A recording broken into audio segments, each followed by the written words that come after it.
약국을 운영하고 있는 30대 여자입니다. 딱 봐도 나를 이용하려는 게 눈에 보이는 사람을 마주한 적 있으신가요? 분명 나는 인간적인 호의와 배려로 다가갔는데 상대방은 무슨 금방망이 우려먹듯이 내게 본인의 이익만 챙겨가고 있었던 거죠. 10년간 수렁에 빠져서 간이고 쓸개고 다 빼앗길 뻔하다가 미끄러진 김에 쉬어간다고 충격적인 사건에 정신을 차리고 그 수렁에서 빠져나올 수 있었네요. 저는 어려서 아버지가 돌아가시고 어머니하고만 오래 살았는데요. 어머니와 가족이 둘뿐이라서 사이가 참 애틋했어요. 자연스럽게 학생 때부터 어머니의 딸이자 친구이자 보호자의 역할도 해서 제 일상은 어머니 중심으로 돌아갔습니다. 둘 다 가족에 대한 애착이 있어서 어머니께서도 마찬가지였고요. 그래서 그런지 어려서부터 만약 내가 결혼을 한다면 내 배우자는 내 가족에게 잘하는 사람, 가족을 소중히 할 줄 아는 사람이었네요. 우리 어머니를 본인의 어머니처럼 살뜰히 챙길 수 있는 그런 사람을 만나고 싶었죠. 저 또한 그 사람의 가족들에게 그만큼 잘할 거고요. 근데 그런 사람이 제게 나타났습니다. 제가 막 약대를 졸업해서 약사 국가고시, 일명 약사고시를 준비하고 있었거든요. 12월에 정신없이 공부를 하고 있는데 제 친구 중에 간호사인 애가 남자 한 명을 소개받아보라고 하는 거예요. 저는 이 시기에 무슨 남자냐, 시험 끝나고 만나도 안 늦는다고 하는데 친구는 이 남자는 아니라고, 정말 괜찮으니까 너 시험 끝나면 이미 누가 채갔을 거라고 유난을 떨더군요. 시험도 중요하지만 옆에서 응원해주는 사람이 있으면 공부가 더 잘 될 거라는 친구의 말에 넘어가서 그냥 가볍게 만나보자 하는 생각에 소개를 받게 됐죠. 근데 정말 친구 말대로 왜 지금 만났나 하는 생각이 들 정도로 너무 괜찮은 사람인 겁니다. 졸업하자마자 국내 유명한 제약회사에 취업한 남자는 깔끔한 외모에 유머러스하고 서글서글한 성격이었죠. 옆에 있으면 사람이 참 설레고 편해져서 내가 시험만 앞두지 않았더라면 바로 만나보자고 했을 텐데 이런 안타까운 생각이 들 정도였어요. 공부하느라 몇 번 만나지도 못할 텐데 더 만나면 아무래도 서로 시간 낭비일 것 같아서 제가 한 달 정도 간간히 만나는 사이일 때 말을 한 번 꺼낸 적이 있었어요. 성규 씨, 근데 전 성규 씨가 정말 마음에 들긴 하는데 성규 씨도 들으셨던 것처럼 제가 국시를 준비하고 있어서요. 혹시 제가 시험 준비하는데 많이 방해가 되나요? 아니요, 방해라기보다는 제가 집중을 좀 못하기도 하고 또 공부하느라 안 그러려고 해도 성규 씨가 뒷전이 될 텐데 성규 씨도 연애 초반에 연인 시험 공부 뒤치다꺼리하기 뭐하잖아요. 아니요, 저는 오히려 서영 씨를 도와줄 수 있어서 좋은데요. 네? 저를요? 사람이 공부만 하면 얼마나 외로워요. 저 많은 거 안 바래요. 그냥 서영 씨 밥 먹을 때 종종 같이 밥 먹고 서영 씨가 공부하다 지쳐서 누구한테 말하거나 그냥 옆에만 있고 싶다고 하면 제가 그 사람이 되고 싶은 것뿐이에요. 남들 다 하는 연애는 서영 씨 시험 다 끝나고 하죠 뭐. 내가 자신이 없으니까 여기서 그만하자는 말에 내가 두 사람 몫에 자신이 있다는 남자. 제가 그때 공부를 하느라 마음이 조급했던 게 있었는데 그 불안감이 싹 풀리더라고요. 그때 정말 바보같이도 어쩌면 이 남자랑 결혼도 할 수 있겠다라는 김칫국 사발로 먹는 생각도 했었네요. 나중에는 정말 그 사람과 결혼까지 하게 되긴 했으니 김칫국은 아니긴 했죠. 그렇게 저희는 연애를 시작했습니다. 그때 연애는 주로 제가 있던 독서실에서 데이트를 했어요. 제가 공부를 하면 남편은 옆에서 책을 보거나 그때 소소하게 준비하던 자격증 공부도 함께 했죠. 확실히 남편의 말대로 같이 공부를 하니까 공부를 오래 하면 찾아오는 외로움이 전혀 없더라고요. 같이 하니까 시너지도 생기고 좋았어요. 그뿐만 아니라 공부하느라 바쁜 저를 위해 남편은 저 대신 효녀 노릇도 톡톡히 했네요. 공부하는 기간이 긴 만큼 어버이날이나 어머니 생신을 제가 제대로 못 챙겼거든요. 고향에 계시던 어머니는 딸이 혼자 타지에서 공부하느라 바쁘니까 이해를 해주셨어도 제 마음 한편은 늘 편치 않았죠. 그래도 당장 끝내야 하는 공부량은 정해져 있고 저는 어머니 생신도 있고 그날도 오전부터 독서실에 처박혀서 공부에 매진했습니다. 그렇게 오전 공부를 끝내고 점심을 먹기 위해 휴게실로 갔죠. 밥 먹으면서 꺼둔 핸드폰 전원을 켜는데 남편에게서 문자와 함께 사진이 몇 개 와 있는 겁니다. 사진에는 남편과 어머니가 함께 경치가 좋은 레스토랑 같은 곳에서 식사를 하다가 찍은 것 같은 사진이 있었죠. 우리 서영이 대신해서 내가 이를 효자 노릇했지 라는 문자가 들어있었고 남편과 어머니는 언제 봤던 사이라고 사이좋게 마주 앉아서 사진을 찍는 휴대폰을 향해서 정답게 웃고 있었어요. 저는 당장 눈앞에 점심밥도 있고 놀라서 전화를 걸었죠. 여보세요? 어디야? 왜 우리 엄마랑 같이 있어? 아, 이제 봤어? 사진 보니까 점심 먹을 시간이네. 서영이 바쁠 것 같아서 내가 어머니 모시고 같이 식사하고 있었어. 어머님, 서영이에요, 서영이. 서영아, 밥 먹고 공부하고 있어? 아유, 점심시간 벌써 지났다. 잘 챙겨 먹으면서 공부하고. 우리 진짜 맛있는 조개찜집 왔지? 나중에 서영이도 같이 오자. 알고 보니까 공부로 스케줄이 빡빡해서 고향으로 내려갈 시간이 없던 저를 위해 본인 회사에 월차까지 써서 저희 어머니 생신날 고향으로 내려가 함께 식사를 한 겁니다. 보내온 사진에 보니까 남편이 어머니에게 드린 꽃다발과 화장품 세트까지 바리바리 싸서 갔더라고요. 나도 우리 어머니 생신을 못 챙겨드리는데 남편은 어머니랑 한 번 만난 적도 없으면서 저 몰래 연락을 해서 어머니의 생신을 챙겨드리고 있던 겁니다. 이후에도 저 모르게 고향으로 내려가서 어머니 얼굴 한 번 보고 저희 어머니가 무화과를 좋아하시는데 무화과 제일 맛있을 때 딱 맞춰서 한 박스씩 보내곤 했어요. 안 그래도 공부에 집중하느라 나는 하나도 해주는 게 없는데 남편의 배려와 노력에 고맙다 못해 너무 미안하기도 했었어요. 제가 정말 남편과 결혼을 해야겠다 결심을 했던 일이 있었는데요. 하루는 공부하는 저를 위해 먼저 시간을 내달라고 안 하던 사람이 먼저 날짜를 딱 잡더니 만나자고 하는 겁니다. 그날은 공부도 오전만 하든 오후만 하든지 하고 시간을 내달라고 하길래 그때가 거의 2달 정도 제대로 못 만났을 때라서 알겠다고 했죠. 만나서 어디 갈 거다 말도 안 해주고 가보면 알 거라고 가는 길 보면 알 거라고만 하고 저를 차에 태우고 가는데 의아했어요. 근데 정말 남편의 말처럼 차를 타고 가면 갈수록 어디로 가는지 가늠이 되더라고요. 바로 저희 아버지께 가는 길이었어요. 남편은 절 데리고 아버지가 계시는 납골당에 가고 있었어요. 가만히 생각해보니 그 달이 저희 아버지 기일이 있는 달이더라고요. 저는 그냥 어머니 모시고 조용히 갔다 오려고 했는데 남편이 선수쳐서 절 데리고 먼저 나서서 온 거죠. 남편은 납골당에 조용히 안치되어 있는 아버지 자리 앞에서 맨바닥에 냅다 절을 하더군요. 남편은 푸근하게 웃고 있는 아버지 사진 앞에서 제 손을 꼭 잡아주었어요. 그때 저는 이 남자와의 결혼에 일말의 의심도 하지 않게 됐죠. 그뿐만 아니라 이 사람이 내 가족에게 하는 만큼 나도 이 사람의 가족에게 내 가족이란 생각으로 최선을 다해야겠다라는 생각을 했네요.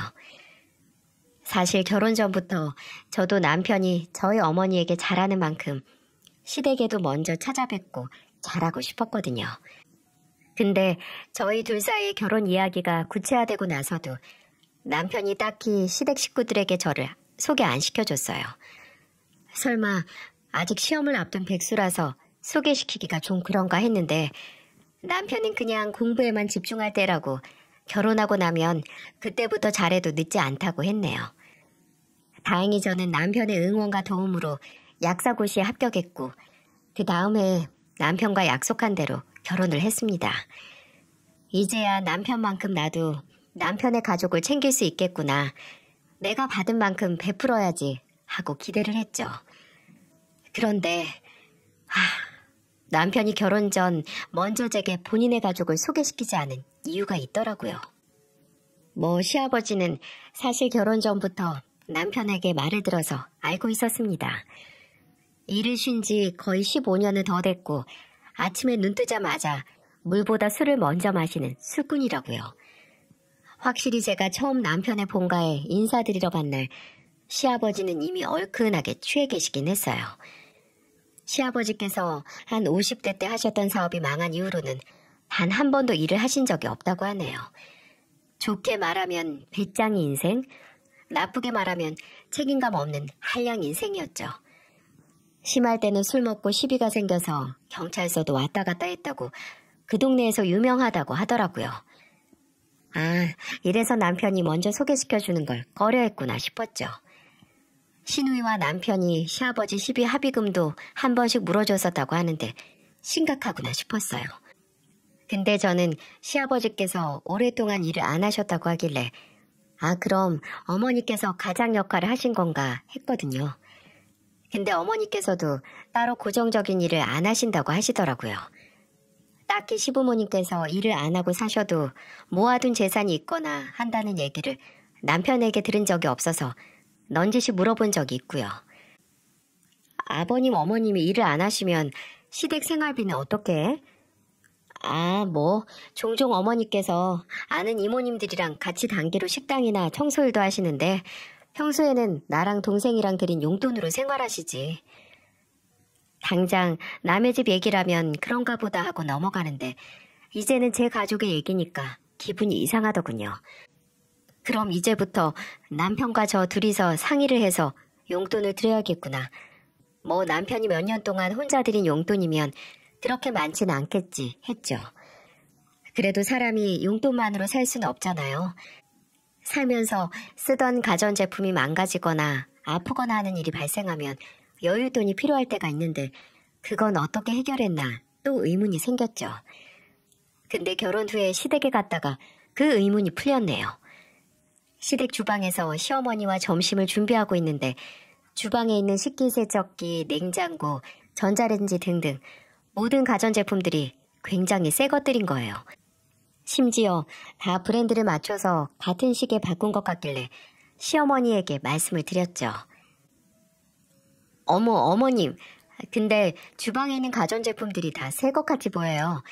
재작년인가 봤던 모델 같은데 맞죠? 맞아. 이거 다 바꾸려면 돈 꽤 줬겠어요. 다 둘째가 해준 거야.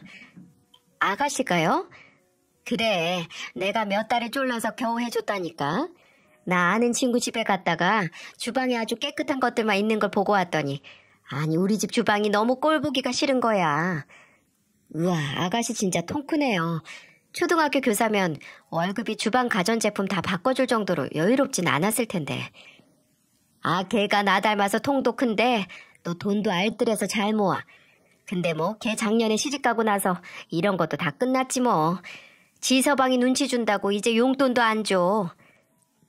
그때 시어머니의 말투가 굉장히 기억에 남는데 주방 제품을 싹 바꿔준 착하고 통큰 딸에 대한 고마움보다는 결혼하고 용돈을 끄는 딸에 대한 원망이 더 커 보이더라고요. 솔직히 결혼하고 나서는 생활비 쓰기 자유롭지 않을 거고 제가 알기로는 교사로 일하기 전부터 알바해서 집에 생활비 보탰다고 하는데 얼마나 더 받아야 속에 차신다는 거지? 하고 속으로 미심쩍은 기분이 들었어요. 근데 그 뒤에 붙은 말이 더 소름 끼쳤습니다. 그래도 이제 돈 잘 버는 며느리 와서 다행이지. 교사한테 받아봤자 우리 약사 선생님한테 받는 것만 하겠어. 이번에 내가 집에서 우리 며느리 약국 낸 방향으로 물 떠다 놓고 저랬다니까. 돈 많이 벌게 해달라고. 저는 이때 알았습니다. 매번 시댁에 간과 쓸게 다 주던 신우의 역할을 이제 내가 대신 할 수 있겠다 하고요. 그리고 그 생각은 절대 비껴가지 않았네요. 결혼을 하고 나서 얼마 지나지 않아 시어머니는 제게 뭐가 가지고 싶거나 바꾸고 싶은 게 생기면 문자를 하시기 시작했어요.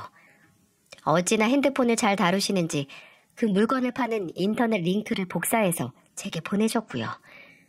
처음에는 부담스럽지 않은 물건이면 사서 보내드렸습니다. 어디 놀러 갔다가 지인이 휴대용 냄비 세트를 가져왔는데 너무 좋아 보이더라. 여기서 세일이니까 하나 사달라고 하셔서 보내드렸고, 옆집 아줌마가 목에 진주 목걸이를 척 메고 다니는데 너무 예쁘다고 하셔서 또 하나 해서 보내드렸어요. 심지어 시아버지는 아는 사장 하나가 금팔찌를 해서 하고 다닌다고 생신날 그걸 선물로 달라고 하시더라고요. 딱 봐도 아시겠죠? 시부모님들은 주변 사람들이 뭐 하나 좋은 걸 갖고 있으면 본인들도 그걸 가져야만 직성이 풀리는 분들이셨어요. 아니, 사람이 사치 좀 부릴 수 있죠. 근데 그걸 너무 당연하게 제게 바란다는 게 문제였어요. 하지만 참을 수 있었어요. 남편은 결혼 전부터 저희 어머니에게 너무 잘했으니까요. 시부모님이 어떤 분들이든 제가 남편을 사랑하고 또 남편에게 받은 만큼 해주고 싶은 마음이 있었기에 참을 수 있었고요. 근데 금팔찌로 인해 좀 과하다 싶어서 남편에게 말을 했어요. 시부모님께서 요즘 사달라는 게 너무 많다고요. 그치, 우리 부모님이 좀 그래. 솔직히 지금까지 나랑 동생이랑 들인 돈으로도 충분히 생활하면서 사실 수 있었는데 아버지는 술, 어머니는 허영심 채우느라 얼마를 들여도 늘 부족하다고 하셨지. 미안해 여보. 내가 아무리 우리 부모님이라고 해도 결혼 전에 어느 정도 부모님이랑 말을 했어야 하는데 이제라도 내가 잘할게. 남편은 이렇게 말하고 시부모님께 약속을 받아냈어요. 이제부터 딱 정해진 용돈만 받고 더 이상 요구하지 않는다고요. 가지고 싶은 물건은 생신이나 어버이날 같은 기념일에만 받고 혹시 시댁의 가전제품이나 필수품 같은 게 고장났을 경우 수리가 안 될 때 새 것으로 산다고 말이죠. 시부모님은 두 분 다 한마디씩 투덜거리셨지만 그래도 그거라도 못 받을까봐 동의를 하셨어요. 그냥 동의하신 것도 아니고 용돈을 매달 20만 원씩 더 받는 조건으로 말이죠. 그래도 하루 걸러 하루 가지고 싶은 물건 링크를 문자로 받는 것보다는 싸게 먹혔다 싶었어요. 남편은 늘 제게 아니 우리 장모님은 정말 아무것도 원하는 것도 없으시고 뭐 하나 사드리려고 해도 마다하시는데 왜 우리 부모님은 당연하게 생각하다 못해 더 원하실까? 라고 말했습니다. 그러면서 저와 장모님께 늘 죄송하고 감사드린다고도 했고요. 그래도 일단 시아버지 생신이니까 그렇게 원하시는 금팔찌를 해드릴까 생각을 했었네요. 약속한 대로 원하는 물건이 있으면 기념일에 받기로 하셨으니까요. 금은방이라도 가야 하나 하고 있는데 신우이에게 전화가 한 통 걸려왔어요. 여보세요? 네, 언니. 지금 통화 가능하세요? 그럼요. 무슨 일이에요? 오랜만에 전화한 신우이는 제게 시아버지 생신인데 따로 선물하지 않고 그냥 돈 모아서 상품권이나 드리는 게 어떠냐고 묻기 위해 연락을 했다고 하더군요. 저는 안 그래도 아버님 생신 선물 생각하고 있었는데 이전에 아버님이 금팔찌 말씀을 하셨다. 원하시는 게 있으니까 돈 모아서 차라리 그걸 해드리는 게 어떻겠냐고 라고 했죠. 신우이는 그 말에 좀 주춤하더니 이내 알겠다고 하더라고요. 그리고 이런 말을 덧붙였죠. 언니, 우리 부모님 때문에 걱정 많으시죠? 네? 아니, 갑자기 왜요? 언니한테 이것저것 해달라는 거 많잖아요. 그렇긴 했는데 이번에 약속하신 다음에는 안 그러세요? 언니, 우리 부모님 응석 다 받아주지 말아요. 언니가 정말 고생해요. 아무리 우리 부모님이라고 해도 내가 다 겪어보고 말하는 거니까 꼭 기억하세요. 하나를 들어주면 3개, 4개 더 들어달라고 하는 게 우리 부모님이니까요. 내가 우리 부모님 사치에 치여서 대출까지 받았잖아요. 이제 결혼해서 어느 정도 남편 얘기, 시댁 얘기하면서 피하지만 이제 언니한테 나한테 하던 거 그대로 할까봐 걱정돼서 그래요. 신우이는 이렇게 말한 뒤에 선물은 금팔찌 하나로 딱 끝내자 다음에 더 좋은 거 달라고 하지 않게 비싼 걸로 하지 말자고 한 뒤에 전화를 끊었죠. 결혼 전에 신우이가 시부모님에게 등골 빼먹혔던 건 알았어도 대출까지 받았던 건 몰랐는데 상황이 내 생각보다 더 심각하구나 했죠. 그래도 남편과 시부모님에게 약속까지 받아냈는데 더 나빠지진 않을 거라고 생각을 했어요. 근데 용돈이나 선물 문제는 일단락 됐다고 해도 또 다른 문제가 없었을까요? 시부모님은 정말 별의별 방법으로 제게 무엇이든 받아내려고 했습니다. 어느 여름날 가게를 닫고 퇴근을 했는데 현관문을 열자마자 방치된 여름 집안의 열기가 아니라 시원하다 못해 추운 에어컨 냉기가 저를 덮치더군요. 그때가 첫째를 낳은 후였는데 첫째는 유치원 여름 캠프를 가서 집에는 아무도 없었을 거거든요. 남편은 저보다 원래 늦게 퇴근하고요.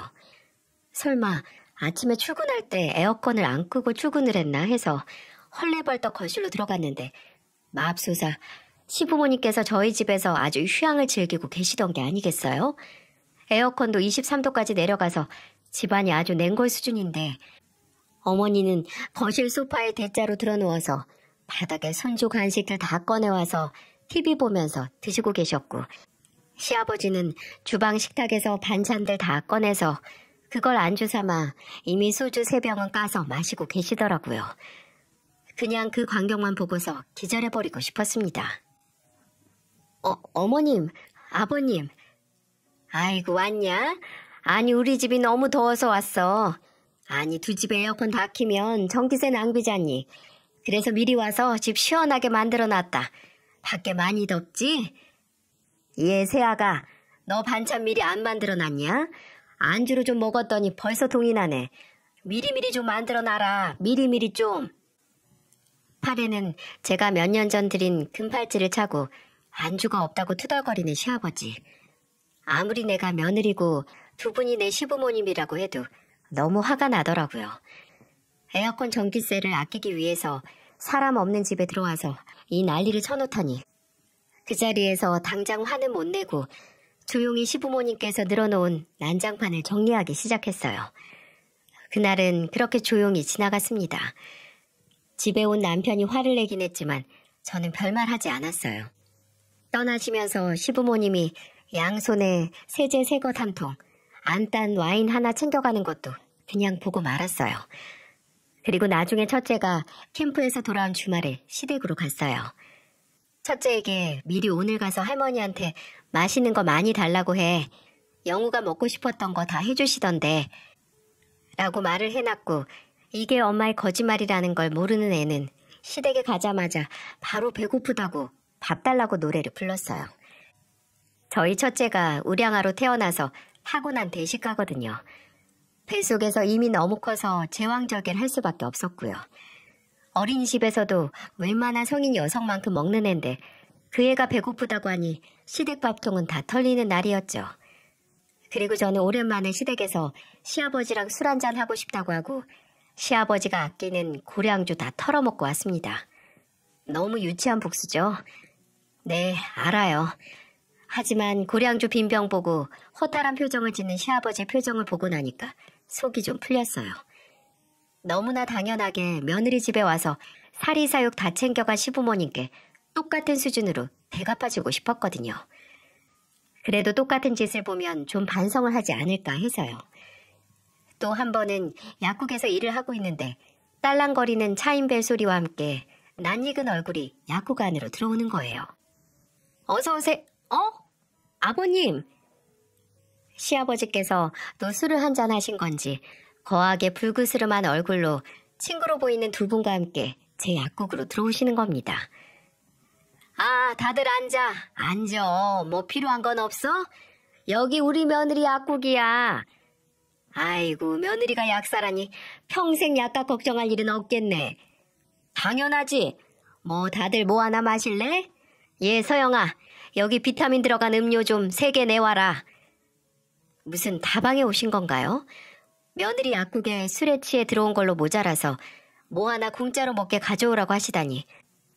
제가 아무것도 안 하고 가만히 있으니까 시아버지는 괴념치 않고 약국 옆에 쌓아둔 쌍화탕 박스를 하나 둘 옆구리에 끼더니 친구분들에게 나눠주는 겁니다. 자자, 받아. 그 쌍화탕이 아까웠던 게 아니었어요. 음료 한 박스, 원하신다면 얼마든지 드릴 수 있죠. 제 시아버지니까요. 근데 제가 일하는 곳에 술에 취한 채 와서 너무 당연하게 본인 물건인 양 으스대는 꼴에 너무 화가 났어요. 저는 참지 않고 시아버지에 가서 옆구리에 낀 쌍화탕을 뺏어서 바닥에 놨습니다. 그리고 아무렇지 않게 웃으면서 말했어요. 아버님, 지금 그 상태로 이거 들고 가면 다 깨먹어요. 술 취하셨잖아요. 택시 불러드릴 테니까 그냥 들어가세요. 이러다가 또 경찰서 가시겠네. 저는 예의 바르게 두 친구분께 인사를 드리고 택시를 불러서 취한 시아버지를 귀가시켰습니다. 그리고 남편에게 또 시아버지께서 예고도 없이 술 취해서 내 약국에 오면 정말 매달 드리는 용돈을 끊겠다고 했어요. 남편도 화가 난 저를 이해했고 시아버지께 한마디 했나 보더라고요. 그 후로는 술 취한 시아버지가 제 약국으로 오는 일은 없었습니다. 용돈 끊긴다는데 당황하셨겠죠. 그렇다고 두 분 다 크게 반성을 하시지도 또 바뀌지도 않으셨지만 그나마 내 남편의 부모님이니까 내 부모님이기도 하다는 생각으로 버텼습니다. 남편은 결혼 생활 동안 변함없이 잘했으니까요. 저희 어머니에게도 또 저와 애들에게도 말입니다. 아마 그게 제가 결혼 생활 동안 비상식적이고 뭐든 얻어내려고 눈에 불을 켜고 있는 시부모님을 버틸 수 있는 힘이었어요. 근데 그 힘이 뿌리째 뽑히는 사건이 터지고 말았어요. 제가 둘째를 낳고 5년 정도 지나고 저와 남편이 결혼하고 이제 막 10년이 지나갈 때쯤 저는 남편에게서 수상한 냄새를 맡고 말았습니다. 평생 맡지 않았으면 했을 뻔한 그 냄새를 말이죠. 시작은 그리 거창하지 않았어요. 그냥 남편의 평소 생활 패턴이 조금씩 엇나가기 시작하더라고요. 야근이 작기는 했어도 외박이랑 출장이 1년에 몇 번 있을까 말까 한 사람인데 신약 세미나라고 지방 출장이 늘어나는 거예요. 처음에는 힘들겠다, 고생하네, 집에 오면 뭐라도 든든히 해서 먹여야지 이런 생각뿐이었는데 어느 순간부터는 정말 출장 가는 게 맞을까 하는 의문이 생기더군요. 그래도 뭐 저의 실체 없는 초기겠거니 했었어요. 근데 하루는 또 남편이 출장이라고 지방에 간 날이 있었습니다. 애들 재우고 노트북 하려고 소파에 갔는데 남편이 본인 노트북을 안 가져가고 제 노트북을 가져갔더라고요. 둘 다 같은 모델을 썼거든요. 그랬나 보다 하고 남편 노트북 켜서 제 할 일을 하고 있는데 노트북 사진첩, 그러니까 핸드폰과 노트북이 같은 브랜드끼리는 사진첩을 연결시킬 수 있거든요. 특정 동교화를 하면 연결시킨 휴대폰으로 찍은 사진을 실시간으로 연결시켜둔 노트북으로 볼 수 있는 거죠.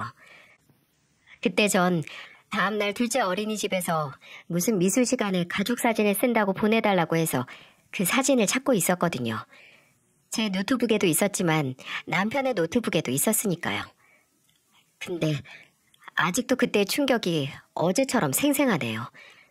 남편 노트북 사진첩에 실시간으로 사진이 쌓이는데 그게 남편이 어떤 여자와 함께 침대에 누워있는 충격적인 사진이었던 겁니다. 다정스럽게 붙어있는 게 출장 갔다고 간 사람이 찍을 사진은 절대로 아니었죠. 내 남편이 다른 여자 바람 피우고 있는 사진을 실시간으로 보려니 눈앞이 노랗게 질리더라고요. 둘째를 자연분만으로 낳을 때도 이렇게 머리가 아찔하진 않았었는데 나는 이 사람을 사랑해서, 이 사람을 위해서, 이 사람의 치부도 모두 다 안고 살았는데 남편은 그저 나라는 존재는 완전히 머릿속에서 지워버리고 다른 여자랑 저렇게 놀고 있었던 겁니다. 정신 차리고 남편의 노트북 속 사진을 다 확인하는데 오래된 사이처럼 보이더군요. 같이 골프 치러 가고 맛집 가고 숙박업소에서 더러운 꼴 다 하면서 사진 찍은 게 거의 1년치는 되어 보였습니다. 매번 출장이다, 야근이다. 아니, 이 집에 나와 함께 있던 시간을 빼고서는 다 이 여자와 함께 보낸 수준이었어요. 이 인간을 눈앞에 앉혀놓고 벼락이라도 맞게 하고 싶었지만 그때 제가 할 수 있었던 일은 조용하고 침착하게 증거를 수집하는 일뿐이었어요. 아무리 좋은 날이 있었어도 나와 우리 아이들은 본인의 욕망 때문에 본인 인생에서 지워버렸다는 게 도저히 용납이 안 됐어요. 그래도 본인 부모와는 다른 인간이라고 생각했는데 본질은 똑같이 이기적인 인간이었던 것에 큰 배신감을 느꼈고요. 하지만 사진첩의 사진만으로는 부족했어요. 당장 제가 이 인간을 쫓아다니면서 바람 증거를 모을 수 없으니 사람을 구해서 남편의 뒤를 밟게 했어요.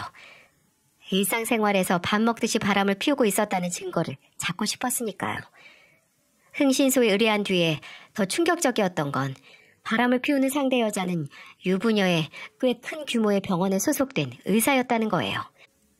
그 인간 꼴에 능력 있는 전문직 여자만 만나는 게 보여서 제 속이 얼마나 비틀리던지. 저는 증거가 어느 정도 모였을 때 남편이 퇴근하기 전에 짐을 쌌습니다. 제 짐이 아니라 남편의 짐을 말이죠. 필요한 것들만 싸서 현관에 트렁크백 2개로 만들어 내놓고 남편을 기다렸죠.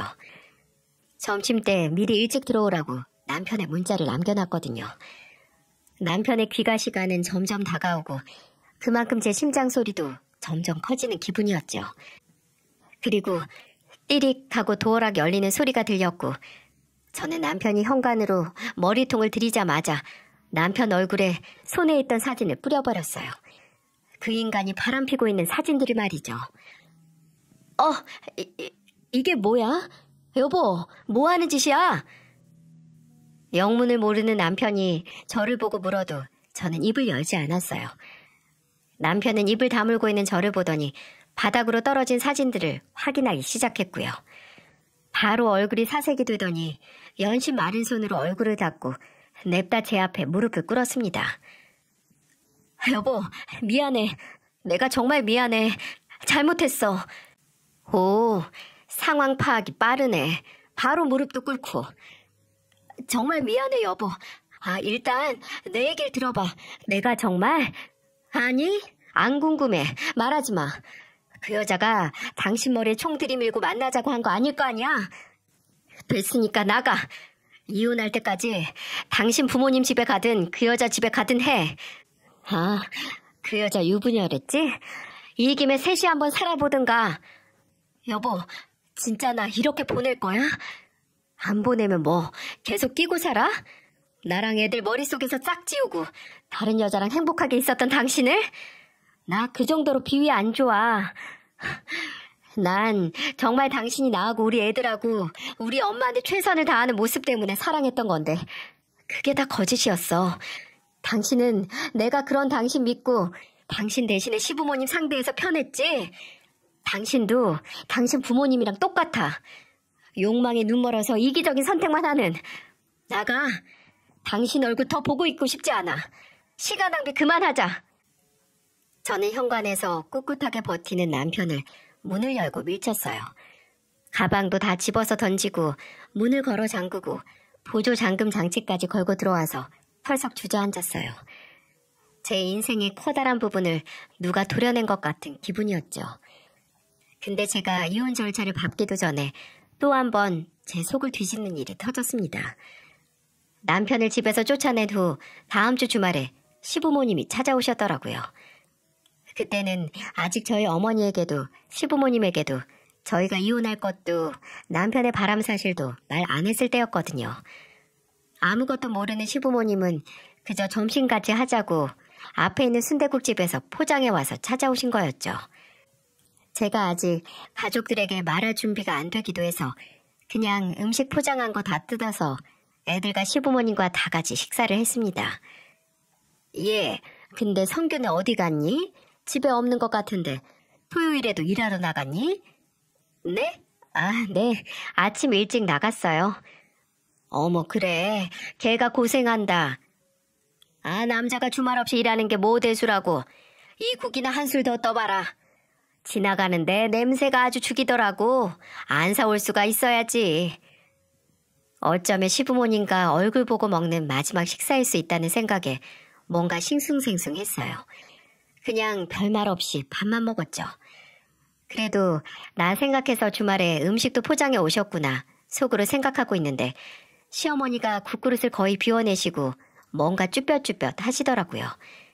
마치 제가 언제 다 먹나 눈치 보는 사람처럼요.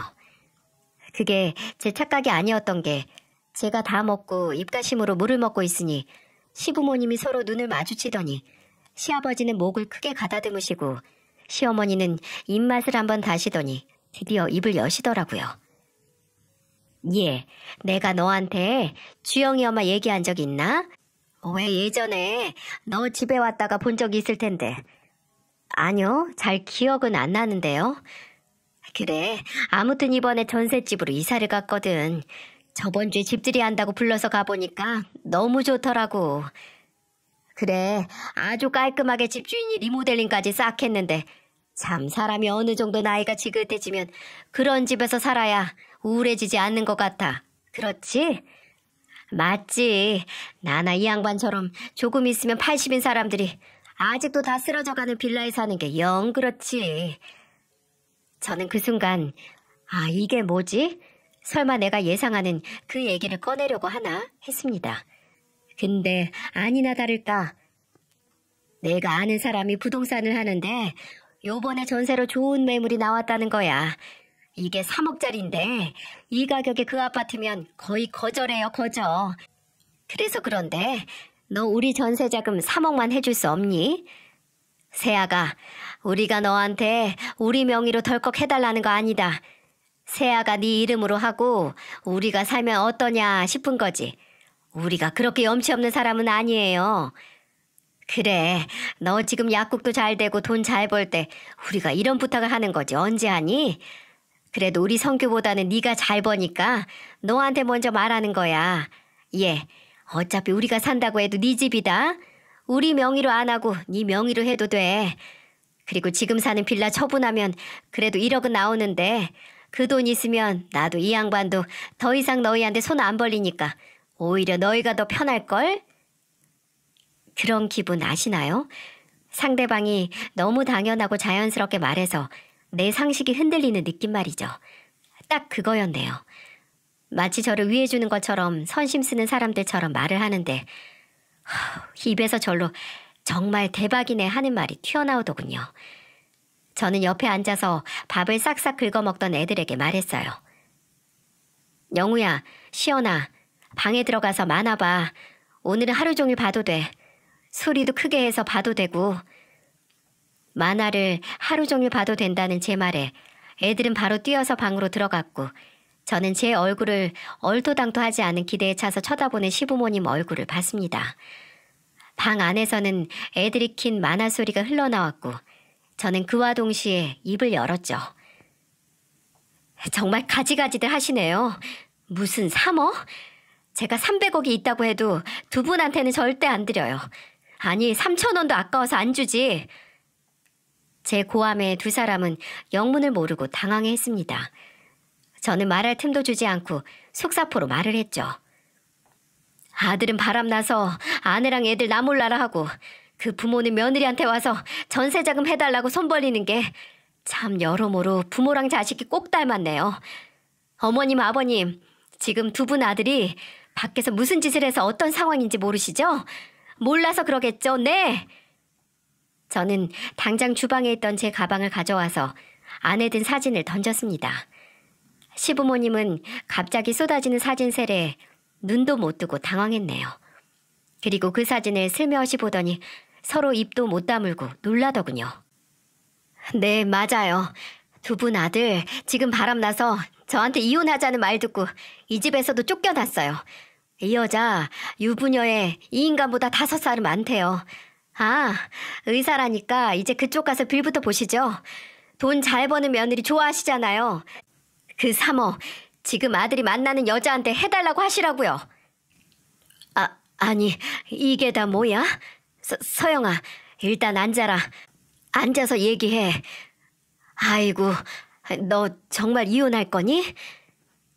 시부모님은 제게 아들을 잘못 키웠다, 미안하다.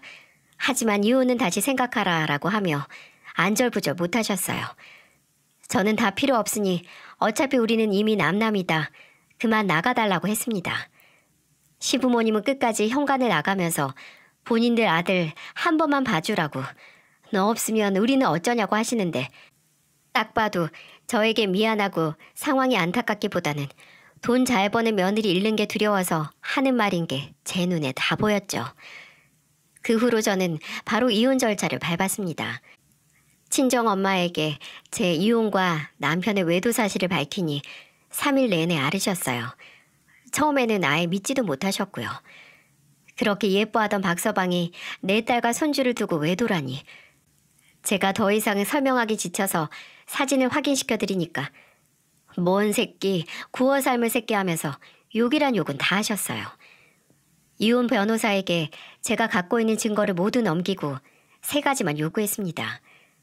애들의 단독 양육권과 양육비, 또 재산 분할 시에 전적으로 제게 유리한 조건으로 말이죠.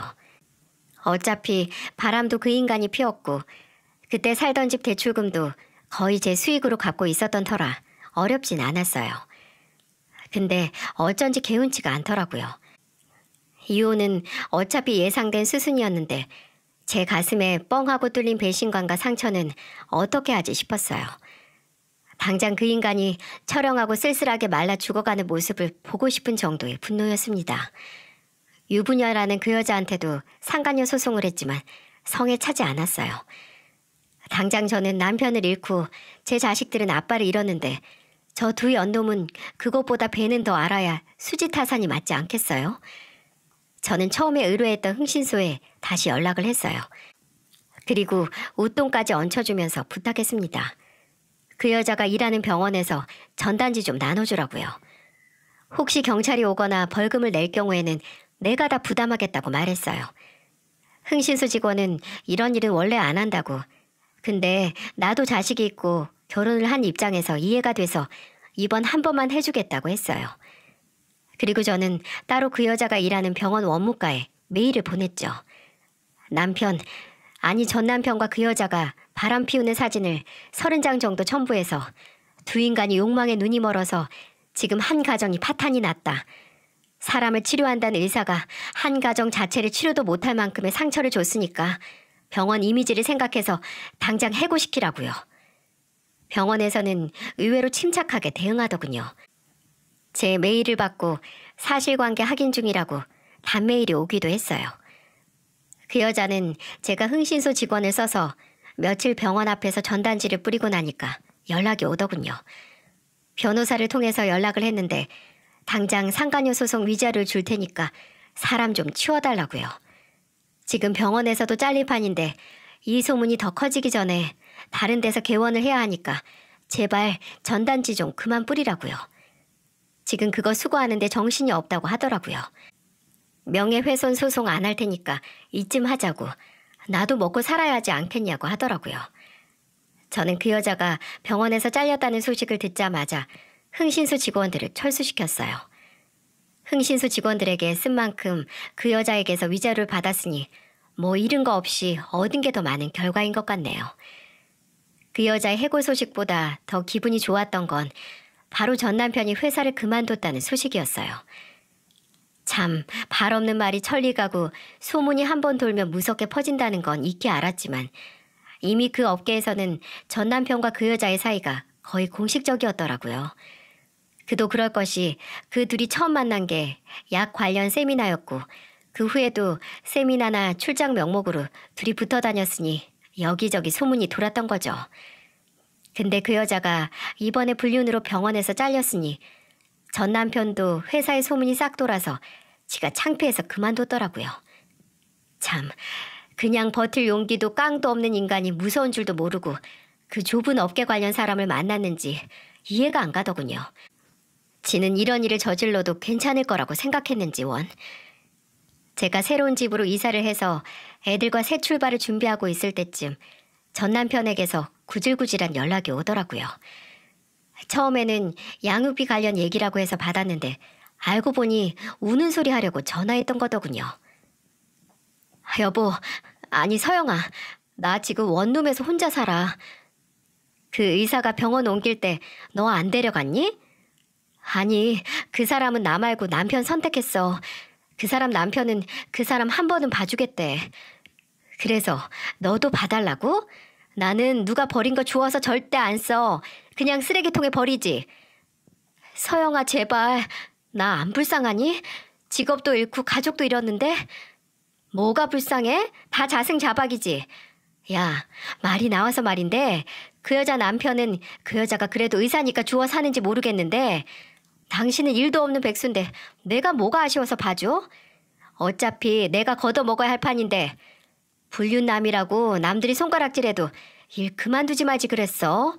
누가 알아? 내가 다시 데리고 살았을지. 더 이상 이런 일로 연락하지 마. 통화 시간 아깝다. 그렇게 끊은 후에도 종종 연락이 와서 애들이 보고 싶다, 애들 보여달라라고 징징거렸습니다. 분명 연애에서 한창 좋을 때는 누구보다 멋있는 사람이라고 생각을 했는데 다 허상이고 착각이었어요. 저는 지금 새로운 곳에서 아이들과 함께 살고 있습니다. 제가 일하는 약국 근처로 이사를 해서 몸은 편해졌어요. 애들이 나중에 커서 아빠 만난다고 하면 어쩔 수 없지만 지금은 제가 자발적으로 애들 그 인간에게 보여줄 일 없을 것 같네요.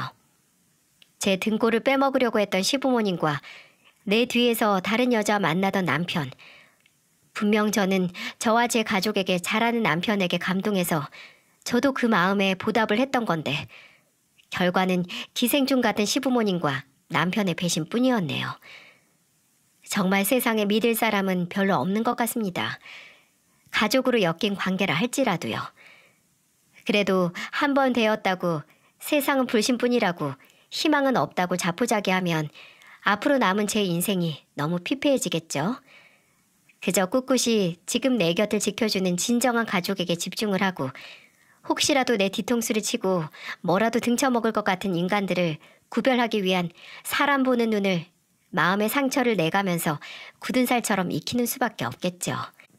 몇십 년, 몇천, 아니 몇억 시간을 살아도 인생이 어려운 이유는 아마 언제나 이런 당장 분별할 수 없는 예외적인 사건이 터지기 때문인 것 같습니다. 부디 앞으로 제 앞에 이런 충격적인 사건이 이번이 마지막이길 바랍니다. 제 이야기를 들어주신 여러분에게도 더 이상 인생의 굳은 살이 박힐 일이 없으셨으면 합니다.